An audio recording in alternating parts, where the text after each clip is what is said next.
We have Jenijoy La Belle to the stage. In 1969, Jenijoy La Belle became the first female faculty member at the California Institute of Technology, or Caltech. Well, in 1969, the novelty of a pretty young woman faculty member among a traditionally all-male faculty struck the attention of the news media around the nation.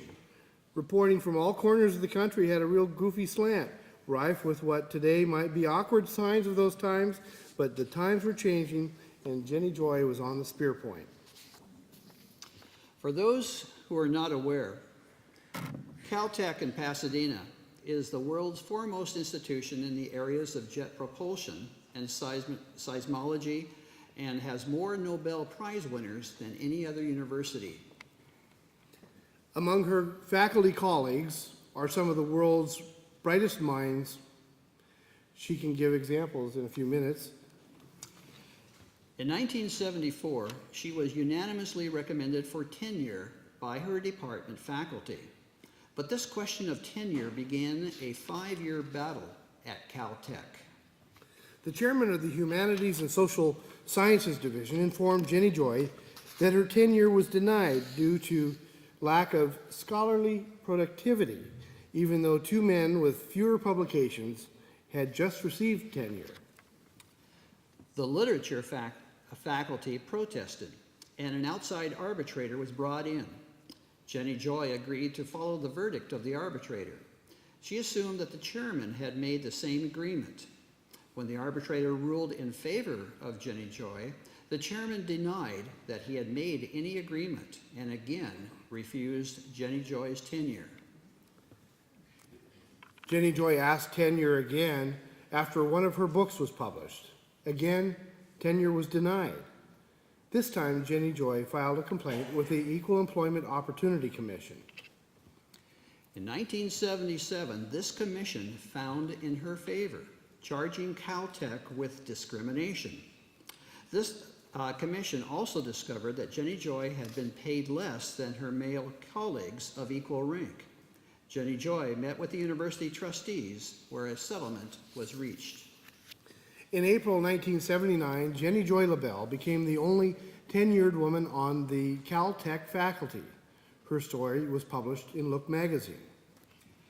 She retold her story many times by appearing on several television talk and news shows and on various radio programs. She even appeared on the television show Truth or Consequences. Jenijoy La Belle was born and raised in Olympia. She attended the University of Washington and University of California, San Diego, earning her PhD in English and American Literature. Jenijoy is the daughter of Joy and Carly La Belle. She has a brother Jan and a sister Jinx. Her mother Carly taught English at Olympia High School for 20 years. I remember her when I was a student, and I remember her when I started teaching here at Olympia High School. Jan taught at Olympia High School for 31 years. Her sister-in-law, Nan, was the Olympia High School office secretary for about 20 years. For the past 4 decades, Jenijoy has taught Chaucer, Shakespeare, and Milton to math and physics majors. She has been aided in her work with grants from the Ford Foundation, the Andrew Mellon Foundation, and the Graves Fellowship of Learned Societies. She has been blessed in her research with being within walking distance of the renowned Huntington Library, which possesses an extensive Elizabethan collection. During the 1990s, Jenijoy wrote monthly editorials for the Los Angeles Times, which later became syndicated in the United States and Europe. Jenijoy has written 2 scholarly books and co-authored 2 others. She has written at least 34 articles that have appeared in scholarly publications. She has written reviews of other scholarly publications. She has written articles for Mademoiselle and Cosmopolitan magazines. In 1979, she was named one of Glamour magazine's 10 Outstanding Working Women of the Year. For the past several years, Jenijoy has served as chairman of the Administrative Committee on Affirmative Action. She appeared on the Wizard of Oz float representing NASA in the 2009 Tournament of Roses parade. She played Glinda, the Good Witch, and carried a rose with her that had been flown 5 million miles in outer space, including 20 trips around the Earth. Oh, excuse me, that's 200. 200 trips. A rose carrying a rose in the Rose Parade. And she grew up right here in Olympia, folks. After teaching 40 years, Jenijoy La Belle is now a professor emeritus. She still teaches a class or two each semester. However, she does look forward to spending more time in the city of her roots, Olympia.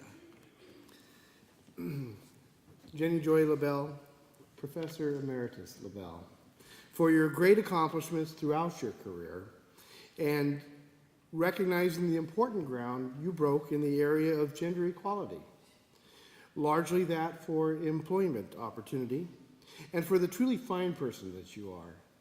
We now induct you into the Olympia High School Alumni Hall of Fame with the designation of Distinguished Alumna.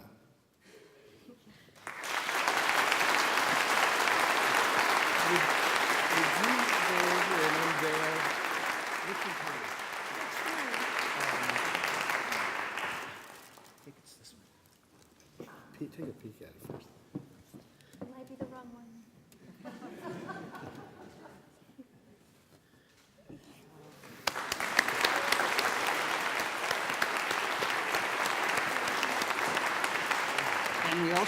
And we also have for Jenijoy a take-home plaque, Distinguished Alumna from Hall of Fame by the OHS Alumni Association, presented 2002 on this evening. So we'd like to present that to you, and do you have a few words?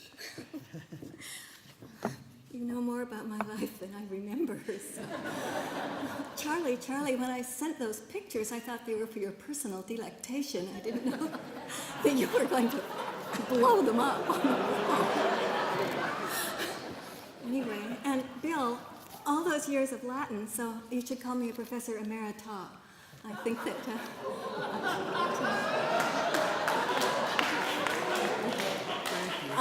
actually, I'm sure Bill has some reason why that isn't right. So, anyway, I admit that I'm elated to be given this honor. It has particular meaning for me because it would be hard to overstate the role that Olympia High School has played in our family history. It was in the halls of the old high school across Capitol Way that our parents met. And my mother used to amuse us when we were children and embarrass the heck out of us when we were teenagers by enacting the school yell for us, which was, "Watch us, you'll see 1933. So the year was 1933 at the depth of the Great Depression. My brother Jan in 1960 was in the last class to graduate from the old high school, and my class of 61 was the first one to graduate here. Of course, this beautiful performing arts center didn't exist and probably hadn't even been imagined yet. We graduated in 61 in the gymnasium with the basketball hoops and the bleachers, and I think there were some blue and white paper streamers. On that august occasion, I delivered a talk entitled Democracy on the Wane, and you'll be glad to hear that I will not be repeating that speech this evening.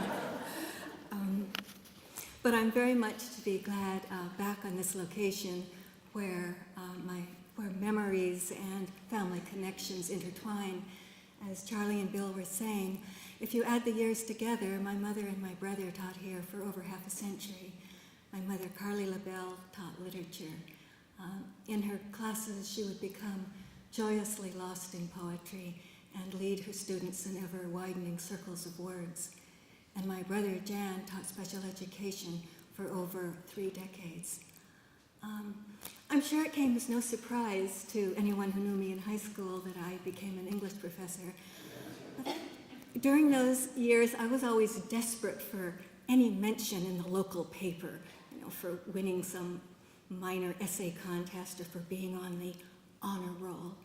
Jan preferred to keep a low profile, but one morning, a large photo appeared in the Daily O, courtesy of the police department, that showed a picture of all of the switchblades that had been gathered from juvenile delinquents, as they were then called, over the year. Fortunately, no names were revealed, but as it turned out, all of the knives were Jan's. He was very proud of that article, carried it in his wallet for years. For all I know, he may still have it. You can ask him later. He's in the back row. I'm not certain that my classmates in those days even knew that Jan and I were related, since it was a long ride to school on a bus, which made many stops. Sometimes I was able to cajole or bribe my brother into taking me to school on the back of his motorcycle. Of course, he would always let me off quite a distance from the school so that no one would see us together. I considered asking him to bring me here tonight to accept this award, but then I realized I didn't want to really have to walk, that last mile in the damp weather alone in my highest heels. The point is, Jan turned out to be an amazing teacher.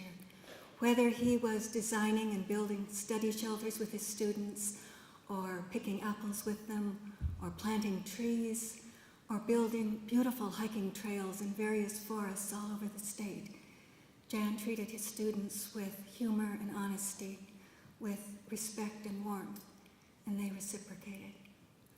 I too had wonderful teachers when I was here. Mr. Carlson, he says I can call him Jim now, but it just doesn't feel right.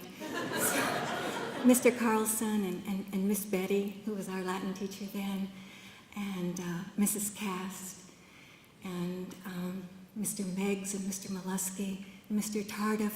These are just a few of the names of the faces of people that still filter into my dreams at night.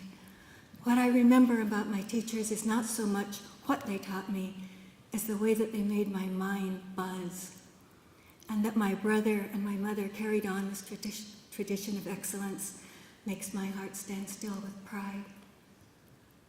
I think we've all heard the old bromide that teachers don't really have any effect on students. The bright ones learn whoever teaches them, and the others don't. It's not true. Good teaching stirs, and lousy teaching stifles, and the results can last a lifetime.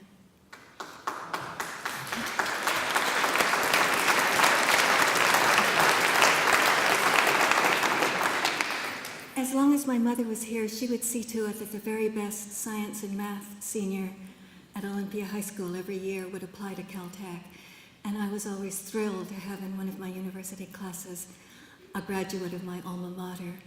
I knew that that person would be well prepared for academic success.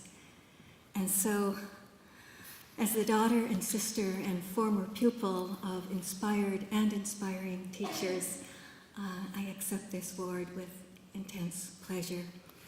And I will now end with what many students and teachers consider to be the most beautiful two words in the English language. Class dismissed.